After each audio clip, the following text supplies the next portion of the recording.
दोस्तों चलिए आज की वीडियो शुरू करते हैं। दोस्तों वीडियो शुरू करने से पहले मैं आपको एक बात बता दूं कि आपने अभी तक हमारे इस चैनल को सब्सक्राइब नहीं किया हो तो नीचे पर आपको ग्रीन बटन में सब्सक्राइब करके लिखा रहा होगा, इसके ऊपर क्लिक कर लीजिए और साइड में नोटिफिकेशन बेल भी आएगा, उसको भी क्लिक कर लें ताकि आपको मिल सके हमारे अगले वीडियो की नोटिफिकेशन सबसे पहले और आप कुछ नया नया सीख सके।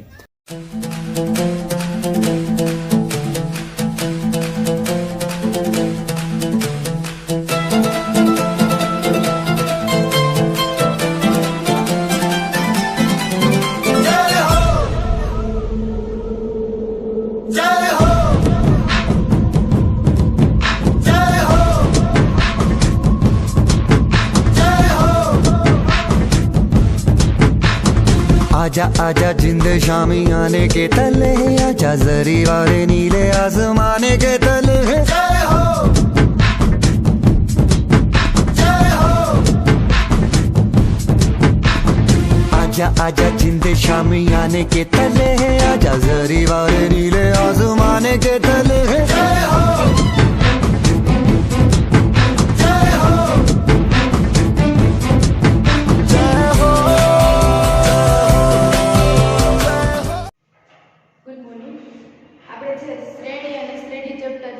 કમ્પ્લીટ કર્યું।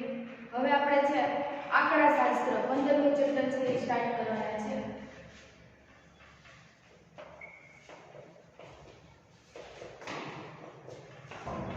તમે બધા છે 10મા ધોરણમાં આંકડાશાસ્ત્ર આ ચેપ્ટર છે ભણી ગયા છો। લગભગ બધાના માટે આ ચેપ્ટર છે ફેવરિટ। કેમ તો કે ખાલી થોડાક સૂત્રને યાદ રાખવાના અને ગણતરી કરવાની એટલે જવાબ આવી જાય અને આ માર્ક કવર કરવા માટે પણ આ એકદમ ઉપયોગી ચેપ્ટર છે અને એકદમ ઈઝી। થોડુંક એવું ધ્યાન રાખવાનું, થોડુંક યાદ કરી લઈએ। તમે એમાં ભણ્યા હતા મધ્યસ્થ અને બહુલક। મધ્યકનું સૂત્ર શું હતું? અહીંયા તો આપણે એનો ઉપયોગ કરશું જ, એટલા માટે ફરી એકવાર યાદ કરી લઈએ। મધ્યક કોના વડે દર્શાવતા હતા આપણે? x બાર બરાબર શું હતું? સિગ્મા fi xi ના છેદમાં n, જ્યાં fi એટલે આવૃત્તિ, xi એટલે કે આપણને જે અવલોકનોની સંખ્યા આપી હોય તે, અને n એટલે કે કુલ સંખ્યા, જે કુલ આવૃત્તિ હોય કે જે હોય તે। આને આપણે કહેતા હતા x બાર। આના સિવાય પણ એક ધારેલા મધ્યકની રીતે પણ આપણે છે મધ્યકે મેળવતા હતા। એના સિવાયનું સૂત્ર, ધારેલા મધ્યકની રીતનું સૂત્ર શું હતું? તો કે a એટલે શું હોય? આપણો ધારેલો મધ્યક પ્લસ સિગ્મા fi di ના છેદમાં n ક્રોસ સતત આવૃત્તિ વિતરણ હોય તો h આવે, ન હોય તો h ના આવે। એટલે કે fi di કે શું હતું? તો કે ધારેલો મધ્યક હોય તેમાંથી આ જે xi a હોય બાદ કરવાનો એટલે આપણને di મળતા હતા। તો આ છે આપણા મધ્યક માટેના બે સૂત્રો હતા। બીજા સૂત્રો હતા જે આપણા હતા મધ્યસ્થ। મધ્યસ્થ મેળવવા માટે પહેલા આપણે શું કરતા હતા? તો કે કોઈ પણ આપણને અવલોકનોની સંખ્યા આપી હોય તો એને આપણે શું કરતા હતા? કાં તો ચડતા ક્રમમાં ગોઠવવાનું અથવા તો ઉતરતા ક્રમમાં ગોઠવવાનું। જો એકી સંખ્યા હોય તો આપણે ડાયરેક્ટ ચડતા કે ઉતરતા ક્રમમાં કરીને શું કરવાનું? વચ્ચેની સંખ્યા આ જાણે કે એકી સંખ્યા છે, આને હું ચડતા કે ઉતરતા ક્રમમાં ગોઠવી નાખું તો શું આવે? 1 2 3 4 5 અને 8। આમે શું કહ્યું? ચડતા ક્રમમાં ગોઠવું। હવે ચડતા ક્રમમાં ગોઠવ્યા પછી જો એકી સંખ્યા હોય, અવલોકનોની સંખ્યા અયુગ્મ એટલે કે એકી હોય તો શું હોય? તો કે વચ્ચેનું એટલે કે n/2 એટલે કે વચ્ચેનું જે અવલોકન હોય તે આપણું શું થાય? મધ્યસ્થ થાય। પરંતુ જો બેકી સંખ્યા હોય તો આપણે n/2 લઈ શકીએ નહીં। તો શું હોય? n/2 + 1 નું અવલોકનનો સરેરાશ। આવી રીતના છે આપણે મધ્યસ્થ મેળવતા હતા। એના બાદ આપણે શું હતું? બહુલક। બહુલક એટલે શું? તો કે જે સંખ્યા અવલોકનોની સંખ્યા આપણને આપેલી હોય એમાં વારંવાર જે રિપીટ થતી હોય સંખ્યા એને આપણે શું કહીએ? બહુલક કહીએ। હવે આપણને એવો પ્રશ્ન થયો હોય અથવા તો થયો હશે કે આવી રીતના બે આમે કોઈ એક અવલોકનોની એક આપણને સંખ્યા આપેલી છે, આમાંથી બહુલક મેળવવાનું કીધું તો આ સંખ્યામાંથી બહુલક છે એક કરતા વધારે પણ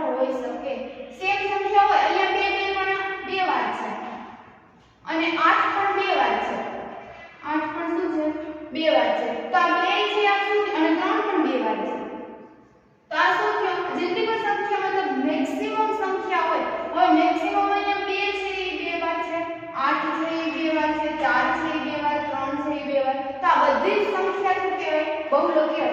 પણ જો હા અહીંયા આવી રીતે તમે હજી 2 લખી નાખો તો 2 કેટલી વાર થઈ ગયા? 3 વાર. તો મને એક જ બહુલક મળશે. કેટલા? તો કે 2. એટલે કે 2 છે એ શું થઈ ગયો? આપણો બહુલક. તો આ થઈ આપણા આગળના ચેપ્ટરની જાણકારી કે તમે જે આગળના ધોરણમાં શીખી ગયા. મધ્યક, મધ્યસ્થ અને બહુલક. હવે આપણે છે આ શું હતું તો કે મધ્યવર્તી સ્થિતિમાનના માપો. આ બધાનો ઉપયોગ છે આપણે ક્યાં ઉપયોગ કરી શકીએ? તો આપણને જો ઘણી બધી મોટી માહિતી આપેલી હોય તો એમાંથી આપણે માહિતીને સરળતાથી એનો ઉકેલ લાવવા માટે છે આપણે આ મધ્યક, મધ્યસ્થ અને બહુલક એટલે મધ્યવર્તી સ્થિતિમાનના માપોનો છે ઉપયોગ કરતા હતા. હવે મધ્યવર્તી સ્થિતિમાનનું જે માપ એટલે કે એને આપણે કહીશું પ્રસારના માપ. શું કહીશું? પ્રસારના માપ. હવે પ્રસારના માપ કેટલા છે? જો થિયરી તમારે યાદ નથી રાખવાની, ખાલી આના ટાઇપ્સ યાદ રાખવાના છે અને સૂત્ર યાદ રાખવાના છે. છતાં તમને એકવાર બુકમાં છે વાંચી લેવું, થિયરિકલ પણ થોડું ઘણું આપ્યું છે પણ એ ક્યાંય આપણને કામનું નથી. કદાચ વળી પૂછાય તો બાકી ક્યાંય થિયરી પૂછાતી નથી. એટલા માટે પ્રસારના માપ આ પણ શું તો મધ્યવર્તી સ્થિતિમાનનું જે માપ છે, એક સંખ્યાનું માપ છે. હવે પ્રસારના માપના 4 ટાઇપ્સ છે. પહેલું છે વિસ્તાર, બીજું છે ચતુર્થક વિચલન,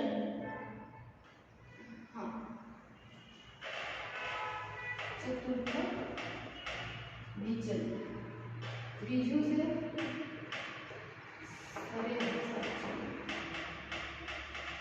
અને ચોથું છે પ્રમાણિત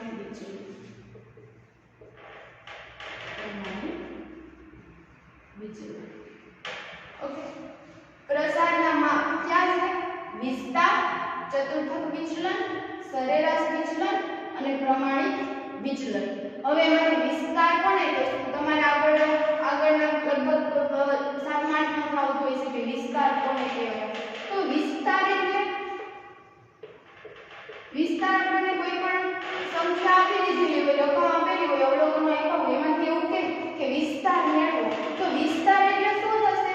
તો કે મોટામાં મોટો આંકડો, મતલબ કે મોટામાં મોટો અવલોકન, મોટો અવલોકન. એમાંથી આપણે શું કરશું? સૌથી મોટું, મોટામાં મોટું એટલે સૌથી મોટું અવલોકન સંખ્યામાં આપેલું હોય એમાંથી સૌથી નાનું અવલોકન હશે એને આપણે શું કરશું?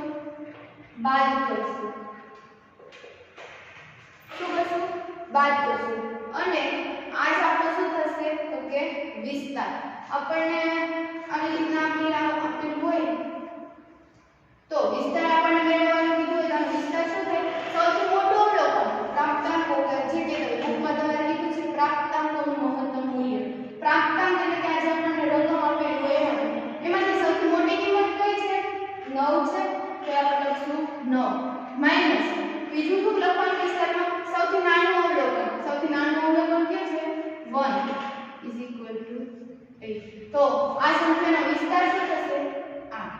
આ થઈ ગયો વિસ્તાર. વિસ્તાર પછી જે આપણે ભણવાનું છે સરેરાશ વિચલન અને પ્રમાણિત વિચલન. હવે સરેરાશ વિચલન અને પ્રમાણિત વિચલન કોને કહેશું આપણે જોઈએ.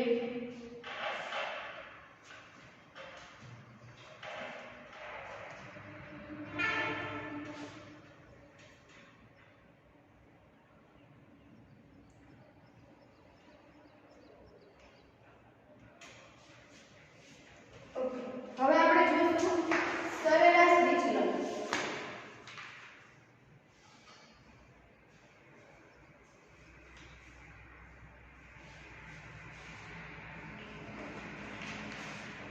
જો સરેરાશ અહીંયા સરેરાશ વિચલન. જો આનું સૂત્ર છે આપણે યાદ રાખવાનું છે. સરેરાશ વિચલનને આપણે MD વડે દર્શાવીશું. હવે જો અહીંયા MD એ લખો ને એટલે કે EN ને સરેરાશ વિચલન. શું કહેવાય છે આપણે એને? A થી સરેરાશ વિચલન.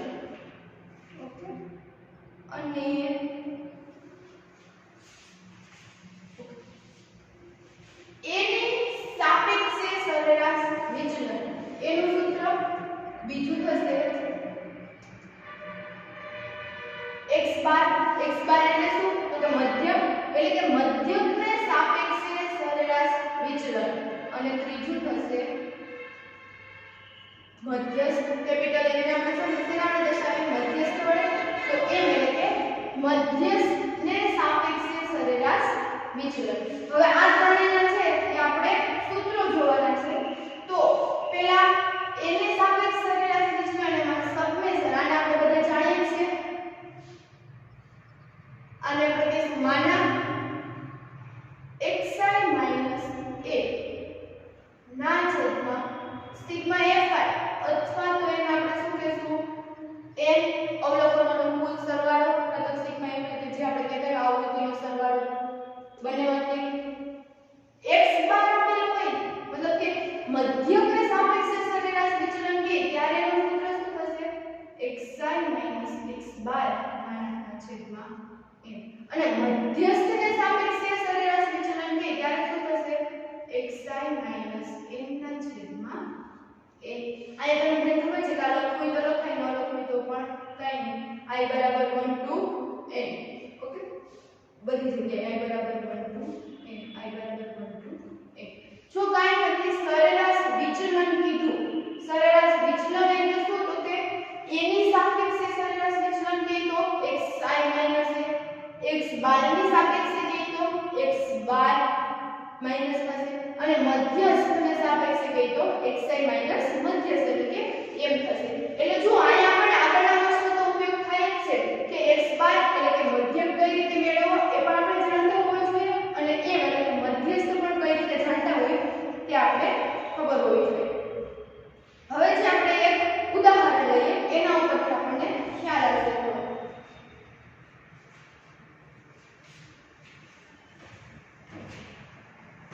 આગળના જે ચતુર્થક વિચલન અને પ્રમાણિત વિચલન છે આપણે આગળ જોઈશું પહેલા આનું ઉદાહરણ લઈએ એટલે આપણને આ સૂત્ર છે ક્લિયર સમજાઈ જાય એનો ઉપયોગ આપણે કઈ રીતે કરશું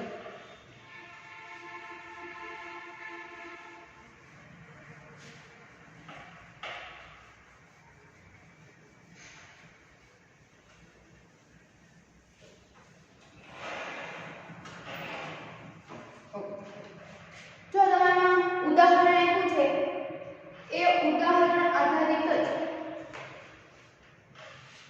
શું કીધું મધ્યકની સાપેક્ષ સરેરાશ વિચલન જે ઉદાહરણ આપ્યું છે એવો જ તમારે સ્વાધ્યાયનો દાખલો છે ચલો જોઈએ બે જોઈ નાખીએ એક જોશું આપણે ઉદાહરણ છે એમાં શું કીધું મધ્યકની સાપેક્ષ તો જો તમે રકમ સરખી વાંચવાની શું કીધું છે એના ઉપરથી જ આપણે લેશું મધ્યકને સાપેક્ષ સરેરાશ વિચલન આવો આપણને મેળવવાનું જો શું આપ્યું છે આપણને રકમમાં પછી આપ્યું 6 7 8 12 13 4 8 ને 12 આવો આપણને આપી દીધું હવે જો પહેલા આપણે શું કરવાનું સૂત્ર આપણે અહીંયા સાઈડમાં લખી નાખીએ શું કીધું મધ્યકને સાપેક્ષે સરેરાશ વિચલન એટલે એનું સૂત્ર શું થશે પહેલા તો આપણે સરેરાશ વિચલનને m વડે કોને સાપેક્ષે કીધું તો કે મધ્યકની સાપેક્ષે હવે એનું સૂત્ર લખવાનું સિગ્મા xi - x બાર ના છેદમાં m જો એના માટે આપણે શું જોઈએ x બાર છે આપણે જોઈએ તો x બાર નું સૂત્ર શું થાય અહીંયા સાઈડમાં લખો આવી રીતના આપણને કોઈ વેલ્યુ આપણને આપેલી હોય તો x બાર શું થાય તો કે સિગ્મા xi ના છેદમાં n આને જ આપણે xi કહેશું અને ટોટલ આ n જેટલી સંખ્યા હોય એને આપણે n કહેશું તો આના આધારે આપણે x બાર મેળવીશું એટલે કે x બાર બરાબર શું થાય તો કે સિગ્મા xi ના છેદમાં n હવે સિગ્મા x એટલે આ બધાનો સરવાળો થશે 6 + 7 + 8 + 12 + 13 + 4 + 8 + 12 હવે આ કેટલી સંખ્યા છે n એટલે કે ટોટલ 1 2 3 4 5 6 7 અને 8 કેટલી સંખ્યા છે 8 ઓકે તો આનો સરવાળો શું મળશે આપણે જે કેલ્ક્યુલેટરનો યુઝ કરી લેવાનો ભલે નાનો સરવાળો હોય તો પણ 6 ને 6 12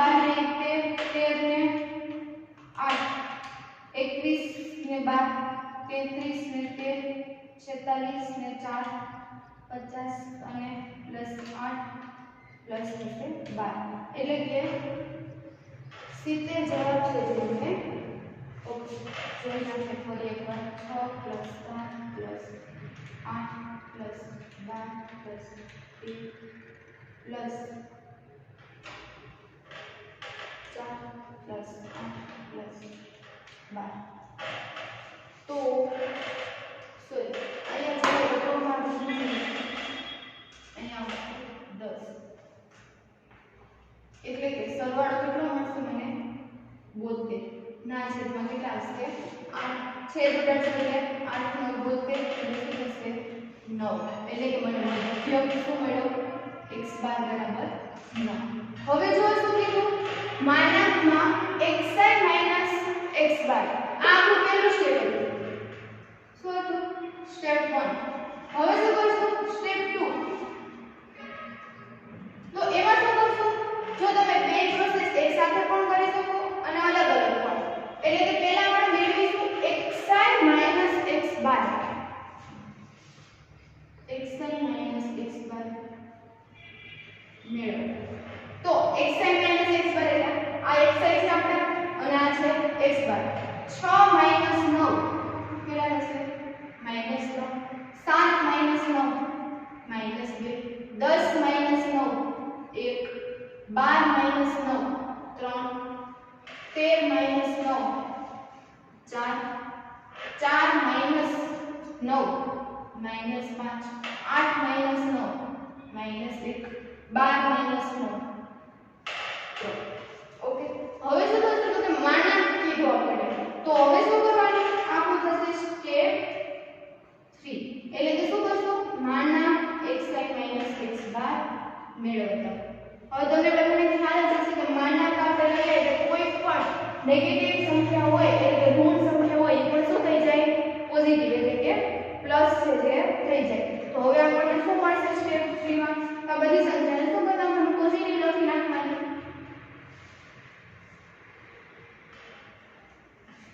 ઓકે હવે શું કરશું તો કે આ બધી સંખ્યાનો સરવાળો આપણે અહીંયા આની કિંમત મૂકીશું સબમેશન xi x બાર જો તમે અલગથી આની સરવાળો અહીંયા કરી નાખો તો પણ ચાલે અહીંયા કિંમત મૂકીને કરો તો પણ ચાલે હવે સબમેશન xi x બાર એટલે મને માનાંકમાં xi x બાર તો મળી ગયા પણ સબમેશન છે એટલે શું કરવાનું તો બધીનો સરવાળો શું થશે 3 2 1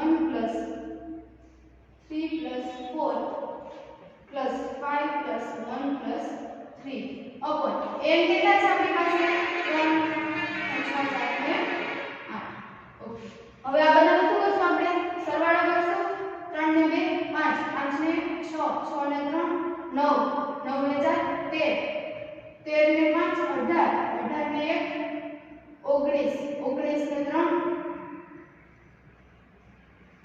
22 ને 8 ઓકે આ શું થયું આપણી પાસે કેલ્ક્યુલેટર છે જ તો આપણે 22 ના છેદમાં 8 આપણે કરી લઈશું 22 ભાગ્યા 8 તો મળશે 2.75 એટલે કે 2.75 જો એક જ દાખલો જ આપણે કર્યો છે પણ તમને ખબર પડી ગઈ છે કે કેટલું ઈઝી ચેપ્ટર છે ને ઈઝી દાખલા છે જો શું કીધું મધ્યકને સાપેક્ષ સરેરાશ વિચલન શોધો પેલો દાખલો છે ફરી એકવાર નજર નાખી લઈએ આપણે પહેલા આપણે જોવાનું કે શું મેળવવાનું કીધું તો કે મધ્યકને સાપેક્ષ કીધું તો એનું સૂત્ર આપણને ખબર જ છે સૂત્ર અહીંયા સાઈડમાં લખી નાખો અહીંયા લખી દીધું પછી એમાં જોવાનું કે આપણી પાસે કઈ સંખ્યા છે અને શું ઘટે છે x બાર આવે તો આપણે x બાર મેળવવા પડે હવે x બાર મેળવવા માટે અહીંયા આપણને કોઈ સતત આવૃત્તિ વિતરણ કે અસતત આવૃત્તિ વિતરણ નથી એટલે કે fx કરવાની કાંઈ જરૂર નથી ખાલી આપણને પ્રાપ્તાંક હોય એટલે કે આપણને અવલોકનોની ખાલી સંખ્યા કે જે કાંઈ આપણે કહીએ તે આપેલું છે તો એના પરથી આપણે શું કરવાનું તો કે xi સબમેશન xi એટલે કે સિગ્મા xi ના છેદમાં n એના દ્વારા આપણે મધ્યક મેળવી શકીએ એનાથી આપણે મધ્યક મેળવી લીધો પછી શું કરવાનું તો કે xi x બાર મેળવવાનો હવે તમે આ ને આ સ્ટેપ મર્જ કરી દો એટલે કે બે સાથે લખો અહીંયા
સ્વાધ્યાય 15.1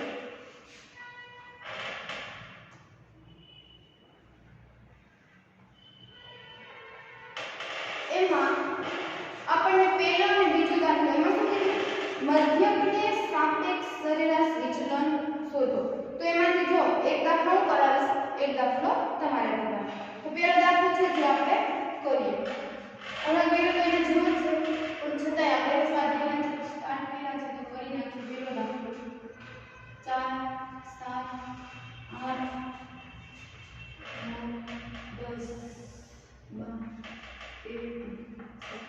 જો રકમ ને ખાસ ચેક કરી લેવી આપણે લખી હોય અને પેપરમાં એમ હોય કે આપણે ટેસ્ટમાં કે જેમાં પણ હોય એમાં કે બુકમાં આપણે આપણી રીતે પ્રેક્ટિસ કરતા હોય તો પણ એક આંકડાની ભૂલ હશે તો પણ જવાબ છે આવશે નહીં તો રકમ છે ખાસ બે વાર ચેક કરીને લખવી 4 7 8 9 10 12 ઓકે હમણાં કેવો તો એને જવાબ છે આપણે ખબર છે તેમાં પહેલા શું મેળવ્યું એટલે હું અહીંયા સાઈડમાં નથી લખતી એની જ રીતનો આપણે ઉપયોગ કરશું અહીંયા તો પહેલા શું મેળવવું પડશે આપણે મધ્યક મેળવીશું મધ્યક બરાબર શું થશે તો કે સમેશન xi ના છેદમાં n તો શું થશે 4 + 7 + 8 + 9 + 10 + 12 + 1 + 17 હવે જે આ સંખ્યા આપણે જે પ્રાપ્ત અવલોકન કરી સંખ્યા કેટલી છે 1 2 3 4 5 6 7 અને 8 ઓકે બધા સરવાળો કરી લઈએ ઇક્વિવેલન્ટ તો છે જ આપણી પાસે બધાય પાસે જ રાખવાનું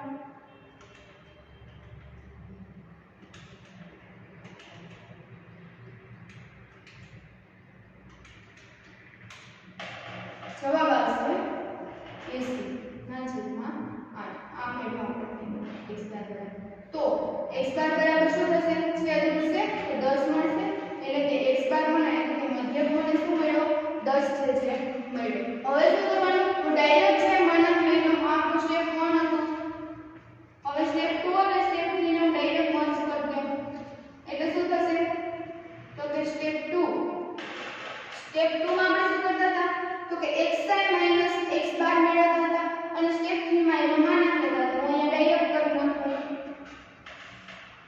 મેળવતા ઓકે તો શું થશે આ આપણા xi છે આ x બાર છે આમાંથી આપણે બાદ કરતા જશું અને જોઈએ શું કિંમત મળશે 4 - 10 એટલે મળશે માઈનસ 6 પણ આપણે માનક લીધેલો છે એટલે શું થશે 6 7 - 10 એટલે 3 8 - 10 એટલે 2 9 - 10 એટલે 1 10 - 10 0 12 - 10 2 13 - 10 3 અને 17 - 10 એટલે થશે 7 ઓકે 6 5 એક વાર ચેક કરી લઈએ 6 - 10 4 - 10 6 7 - 10 3 8 - 10 2 9 - 10 1 10 - 10 0 12 - 10 2 13 - 10 3 અને 17 - 10 7 ઓકે હવે શું કરશું તો કે સૂત્રમાં કિંમત મૂકવાની છે એટલે કે આપણે મધ્યકને સાપેક્ષે જ કીધું છે બંને દાખલા પહેલો ને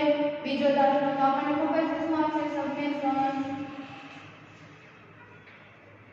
xi - x બાર ના છેદમાં 1 હવે અહીંયા લખી નાખો બધી સંખ્યા 6 + 3 + 2 + 1 + 0 + 2 + 3 + 7 ના છેદમાં કેટલી સંખ્યા છે 8 સંખ્યા છે આપણી પાસે 6 ને 3 9 9 ને 2 11 1 12 14 17 17 ને 7 થશે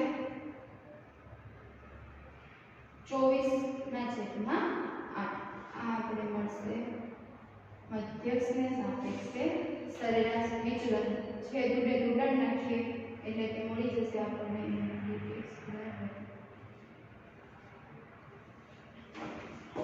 ઓકે જો કઈ આપણે ઉદાહરણ વગેરે પણ સાથે દાખલો છે જે આપણે જોઈ લો હવે છે સ્વાધ્યાયનો બીજો દાખલો છે જે તમારે તમારી રીતે કરવાનો છે અને બીજી રીતે એટલે કાંઈ નહીં પણ જે આપણે મધ્યકને સાપેક્ષે કરતા હતા એ જગ્યાએ હવે આપણે શું કરશું મધ્યસ્થને સાપેક્ષે કરશું ઓકે તો એમાં આપણે છે એ મધ્યસ્થને સાપેક્ષે વાળા પણ બે દાખલાઓ છે જે આપણે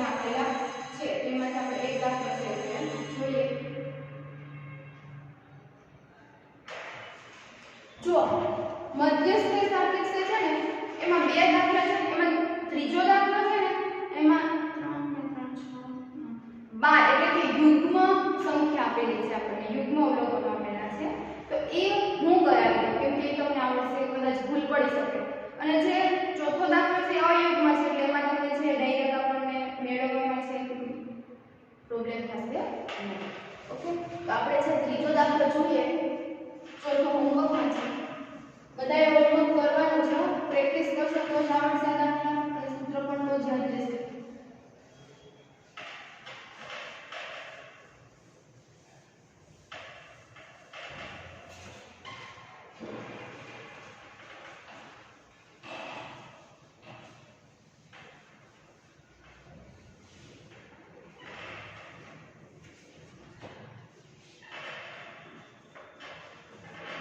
દાખલા નંબર 3 છે લખો.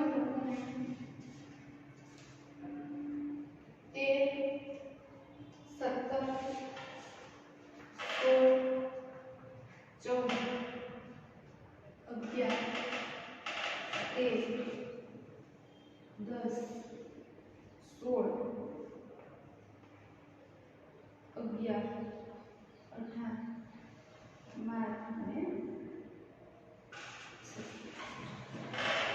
જો મધ્યસ્થ મેળવવાનું કે અને આવી રીતના આપણે પહેલા આપણે શું કરશું, ચડતા અથવા તો ઉતરતા ક્રમમાં ગોઠવીશું.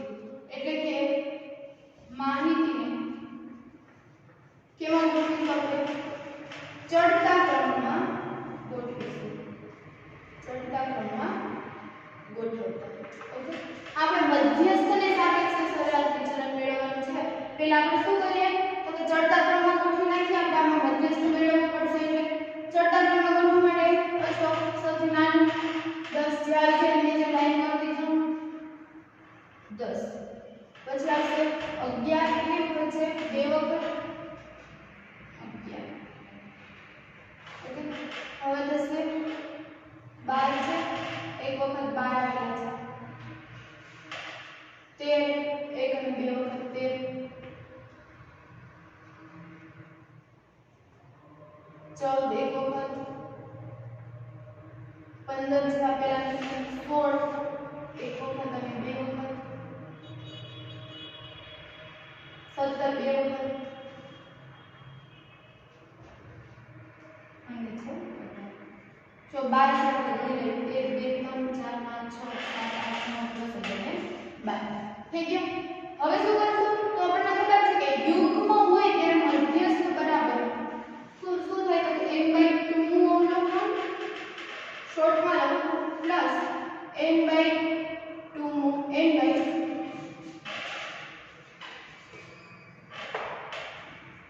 પ્લસ 1 નું અવલોકન નો સરેરાશ આખાના છેદમાં શું આવશે 2. હવે n આપણે કેટલા છે 12 ના છેદમાં 2 એટલે શું થશે અહીંયા 6 નું અવલોકન પ્લસ 6 પ્લસ 1 એટલે 7 નું અવલોકન ના છેદમાં 2. હવે 6 નું અવલોકન આપણે કેવું છે તો ગણવાનું 1 2 3 4 5 અને 6 એટલે કે 13 છે પ્લસ 7 નું અવલોકન કેવું છે 6 પછી આપણે 7 આવશે એટલે 14 છે છેદમાં 2. તો આપણને મળશે મધ્યસ્થ એટલે કે 4 ને 3 7 27 ના છેદમાં 2. therefore અહીંયા મધ્યસ્થ લખવાની જગ્યાએ મળશે મધ્યસ્થ આપણને મળશે 13 અને 14 થાય એટલે શું મળે 13.5. સરેરાશ જ કહેવાય એક્ઝેક્ટલી એટલે સરવાળો ન કરીને ડાયરેક્ટ મધ્યસ્થ આપણે કેટલું મળશે મધ્યસ્થ આપણને મળી ગયો.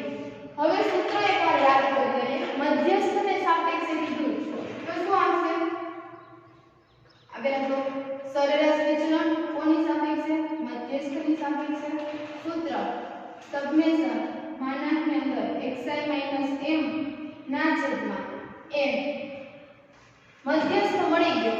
હવે આપણે શું કરવાનું છે તો કે xi - m માનાંક મેળવવાનું છે. અહીંયા લખીએ આપણે xi - m મેળવીએ. ઓકે, તો આમાં શું કરવાનું આપણે બાદબાકી કરવાની થશે. આમાંથી આપણે આ બાદ કરશું અથવા તો આપણે ચડતા ક્રમમાં ગોઠવીએ એમાંથી બાદ કરીશું બંનેમાંથી કરશું 10 - 2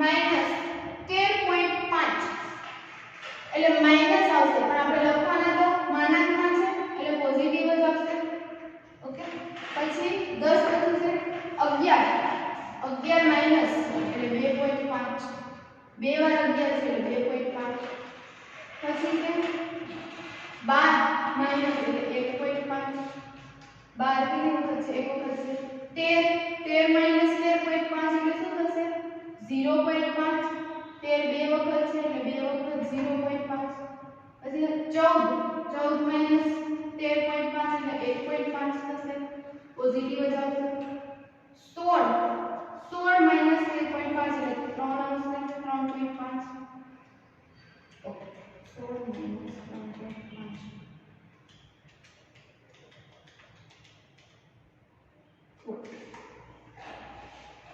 sorry 13.5 4 minus 13.5 એટલે આવશે 2.5 આવશે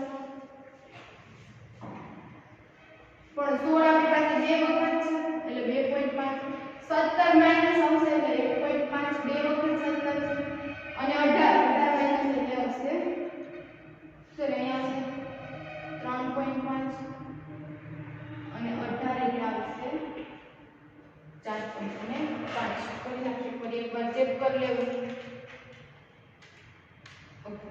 હવે શું થશે સબમેશન આપણને અહીંયા કીધેલું છે કે શું કરવાનું જે આપણને અવલોકનો મળ્યા છે એમાંથી મધ્યસ્થ આપણે જે અવલોકનો આપ્યા હોય એના ઉપરથી મધ્યસ્થ મેળવવાનું મધ્યસ્થ મેળવી લીધા બાદ શું કરવાનું તો કે માનાંકની અંદર x' માઈનસ m છે આપણે મેળવવાનો છે એ આપણે મેળવી લીધા હવે શું કરવાનું બધાયનો સરવાળો અહીંયા હું લખી નાખું સરવાળાની અંદર 2.5 plus 2.5 plus 1.5 plus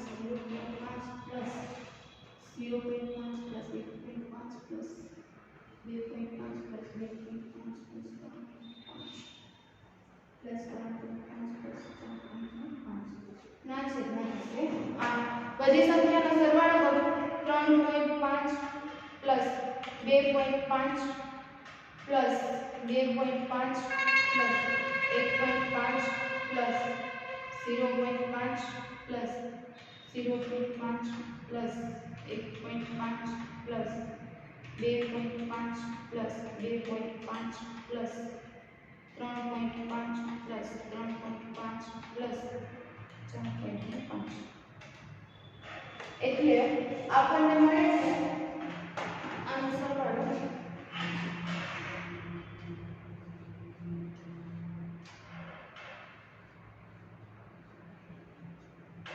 તમે આમાં ડાયરેક્ટ પણ કરી શકો 3.5 અને 2.5 એટલે થશે 3 ને 2 5 તો 0.5 બે વખત છે શું થશે એક વધી જાય એટલે 3 ને 2 5 ને 6 7 8 ને 9 ને 10 11 12 13 14 15 16 17 18 19 20 21 22 23 24 ઓકે હવે શું કરશો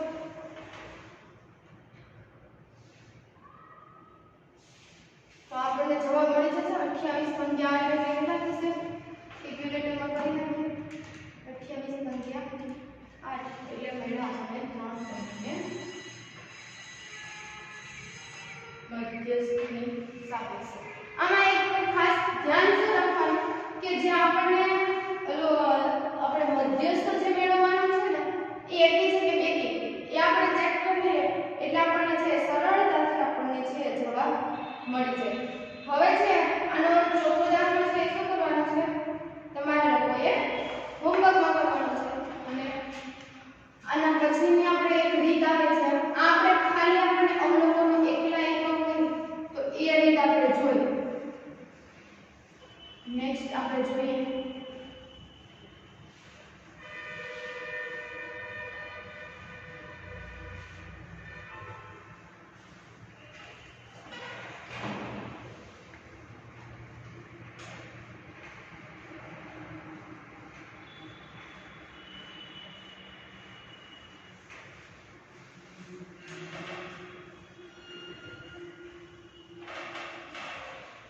હવે છે આપણે શું કરશું તો કે આપણને ખબર છે કે મધ્યક અને મધ્યસ્થ આપણને આપેલા હોય તેમાં સતત આવૃત્તિ વિતરણ અને અસતત આવૃત્તિ વિતરણ એવું છે આપણને બે પ્રકાર આવે છે એમાંથી આપણે પહેલા જોઈએ અસતત આવૃત્તિ વિતરણ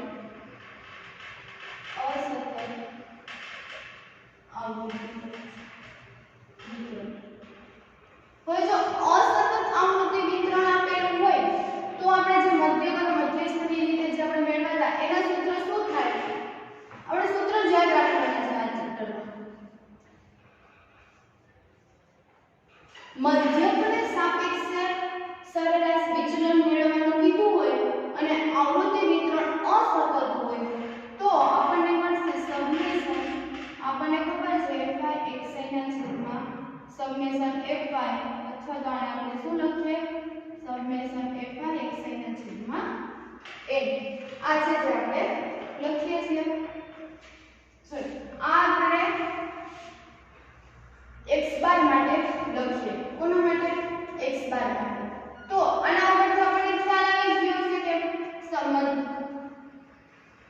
મધ્યકને સાપેક્ષે સરેરાશ વિચલન કીધું હોય તો એનું સૂત્ર તો કે fy as it is same હે.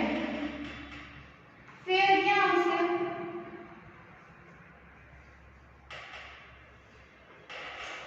ઓકે ખબર પડી ક્યાં ફેર કર્યો છે? મધ્યક મેળવવાનું છે એનું સૂત્ર આપણે ખબર છે કે ચેન્જ થઈ જાય અસતત આવૃત્તિ વિતરણ હોય તો કેવું તો કે એમાં આપણને અસતત એટલે કે fy આવૃત્તિ અને મધ્યક અવલોકનનો સરવાળો બંને અવલોકનો આપ્યા છે તો એના ઉપર આપણે fy xi અને છેદમાં n ટોટલ આપણે સરવાળો મૂકીશું એટલે આપણને શું મળશે તો કે મધ્યક મળશે. એના ઉપરથી આપણે મધ્યકને સાપેક્ષે સરેરાશ વિચલન કીધું હોય તો એનું સૂત્ર શું થશે સમેશન fy માનાંકની અંદર xi xy ના છેદમાં n. એવી જ રીતે મધ્યસ્થ માટેનું સૂત્ર શું થશે તો કે સેમ પ્રોસેસ પણ શું તો કે મધ્યસ્થ આપણે જે મેળવીએ એમ જ ચડતા કે ઉતરતા ક્રમમાં મેળવી લે પરંતુ એના આધારે આપણે મધ્યસ્થ મેળવી લેશું. શું કર્યું મધ્યક હતો તો મધ્યક આના પહેલાના સૂત્ર હતા એ આપણે અહીંયા લખી નાખ્યું. શું હતા તો કે સમેશન ખાલી xi x બાર હતા પરંતુ જેવું આપણે અસતત આવૃત્તિ વિતરણ લીધું એટલે શું થાય કે એની સાથે આપણે આવૃત્તિ જે આપેલી હતી એ ગુણાઈ જાય. બાકી આ બંને સૂત્રમાં કાંઈ ફેર છે નહીં. અને અહીંયા પણ મધ્યસ્થને સાપેક્ષે સરેરાશ વિચલન કીધું હોય તો x બાર એટલે મધ્યકની જગ્યાએ મધ્યસ્થ આવી જશે. આના દાખલા છે આપણે નેક્સ્ટ લેક્ચરમાં જોઈશું.